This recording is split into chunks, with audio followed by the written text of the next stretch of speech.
ರಾಜಾಧಿರಾಜ.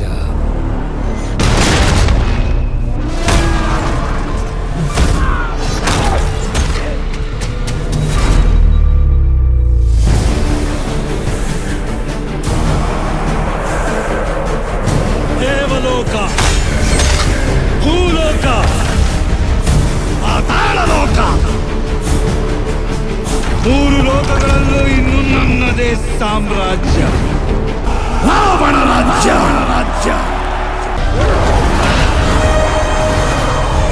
ಸೇಡು ತೀರಿಸಿಕೊಳ್ಳುವುದು ನಿಶ್ಚಿತ ಶೂರ್ಪಣಖಿ. ರಾಮನ ಮೃತ್ಯು ಘೋರವಾಗಿರುವುದು ಅಪಮಾನ, ಘನಘೋರವಾಗಿರುವುದು